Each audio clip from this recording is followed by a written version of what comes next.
Videos देखने के लिए सब्सक्राइब करें जनसत्ता.com, बेल आइकन दबाकर पाएं लेटेस्ट नोटिफिकेशन। नमस्कार, स्वागत है आपका जनसत्ता पर। चीन से जारी सीमा विवाद के बीच द इंडियन एक्सप्रेस अखबार ने बड़ा खुलासा किया है। अखबार के मुताबिक चीन अपनी कुछ कंपनियों के जरिए भारत में जासूसी करवा रहा है और इसके तहत प्रधानमंत्री से लेकर मुख्यमंत्री तक, सेना के बड़े अफसरों से लेकर बिजनेसमैन तक हर कोई उसके निशाने पर है। बताया जा रहा है कि भारत के करीब 10,000 प्रभावशाली लोगों और संगठनों की निगरानी की जा रही थी। ऐसे वक्त में जब भारत ने कई चीनी कंपनियों पर बैन लगाया है और एलएसी पर हालात बेहद ही तनाव भरे हैं, तब इस तरह का खुलासा बेहद चौंकाने वाला है। तो आइए आपको बताते हैं क्या है पूरा मामला और कैसे चीनी कंपनी कर रही है भारतीय लोगों की जासूसी। दरअसल अंग्रेजी अखबार द इंडियन एक्सप्रेस की इन्वेस्टिगेशन में खुलासा हुआ है कि चाइनीज कंपनी शेनजेन ने भारत में करीब 10,000 लोगों की निगरानी की है। गौर करने वाली बात यह है कि इस कंपनी का चीन की सरकार और चीन की कम्युनिस्ट पार्टी से करीबी संबंध है। कंपनी की ओर से कलेक्ट किए जा रहे इस डाटा को चीनी कंपनियां हाइब्रिड वार का नाम देती हैं, जो किसी के बारे में जानकारी जुटाने को मिशन बना देती हैं।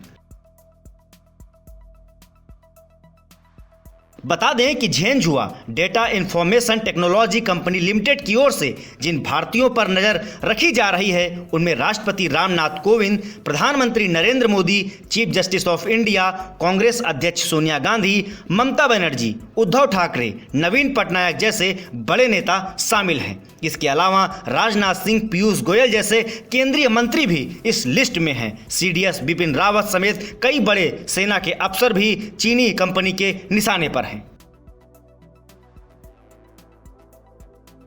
रिपोर्ट में खुलासा किया गया है कि नेताओं के अलावा सचिन तेंदुलकर जैसे खिलाड़ी, गौतम अडानी जैसे businessman, film director Shyam Benegal, Sonal Mansingh जैसी हस्तियों पर भी चीनी कंपनी की नज़र है।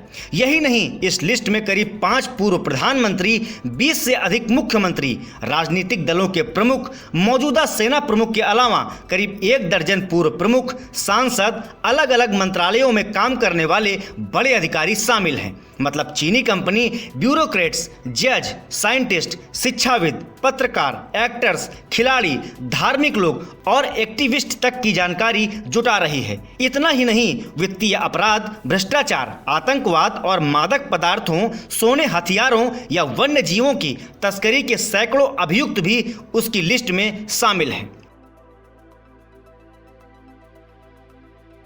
बताया जा रहा है कि चीनी कंपनी इन सभी हस्तियों की डिजिटल जिंदगी को फॉलो कर रही थी। साथ ही ये लोग, इनके परिजन और समर्थक कैसे काम करते हैं, इस पर भी नजर रखी जा रही है। चीनी कंपनी इन सभी लोगों का रियल टाइम डेटा कलेक्ट कर रही है, जो कि चीनी सरकार के साथ साझा किया जाता है, जिनमें बड़े नेताओं, खिलाड़ियों, बिजनेसमैन, पत्रकारों के रिश्तेदारों की भी लिस्ट शामिल है, जिन पर नजर रखी जा रही है।